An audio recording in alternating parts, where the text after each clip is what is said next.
Hi. So you guys, if you don't know, it is a 60-day commitment that I have made to really loving myself on a physical, emotional, spiritual level. And what that means is that I am really committing to doing things with a loving attitude and learning more about myself in ways that I've never quite explored. Something happened in my life that really shook things up for me inside and made me question all kinds of things about myself and really affected what I thought was my self-esteem. And after stepping back, what I realized is it didn't affect my self-esteem.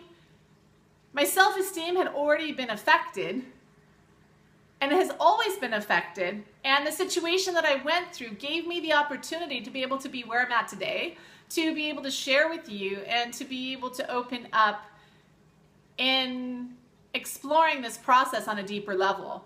For over 23 years being in practice, I've helped a lot of people with this subject of self-love. And what I've realized is our process isn't done until we're no longer on the planet. So basically we just go deeper and deeper and deeper in. And so many of us constantly say, and I hear this all the time in my practice, is this ever going to be done? I thought I did this work on myself already. Well, newsflash, it's not going to stop. What's going to happen though is it's going to come up and it's going to clear quickly and more quickly and more quickly.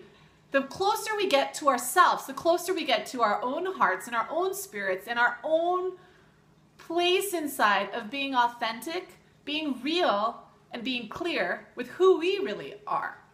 So that bringing up the point, what we're doing is we're working on self-love. And all of you guys have a very different idea about what self-love is. And I have got many messages already inboxed into me, or text messages even saying, you're working on this self-love. What is it? And that's where it became really clear to me, because it wasn't one person that asked this. That many people started asking, what is that? And all of a sudden it became clear to me, like, bingo, that's the point. If we live our lives constantly being defined outside and constantly asking what things mean from the outside, how could we possibly ever think we're going to get clear with what's going on the inside? So I today am working on a very simple question. And if you guys want to join in this process with me, which a lot of you say you do, so go for it.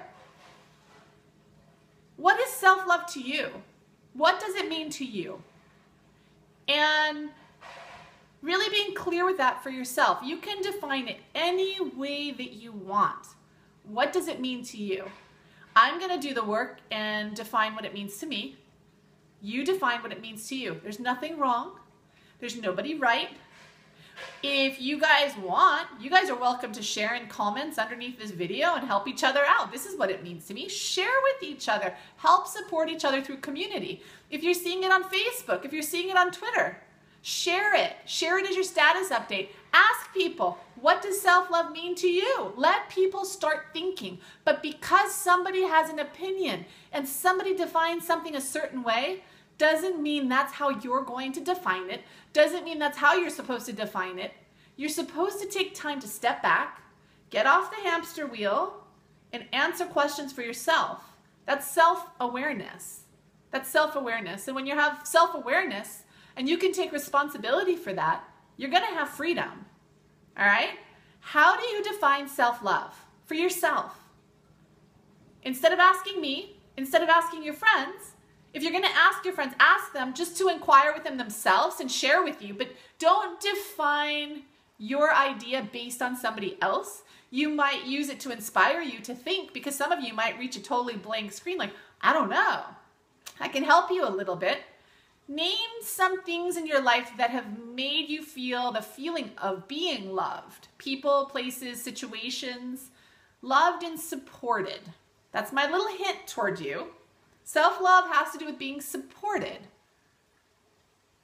That's one little hint, and the rest you're going to do on your own, and the rest I'm going to do on my own. And I'm pretending I've never done this before, even though I have, because I want to see what new stuff comes up, because every single layer that comes up, new information is revealed. The second we pretend to know the answers, we're finished. What that means is the second we think we know, we've lost the game. We are learning every single day. Never, ever, ever pretend to know. Keep learning. Keep exploring. Keep listening. If you think you know, you stop listening to your body. You think you know, you stop listening to your spirit.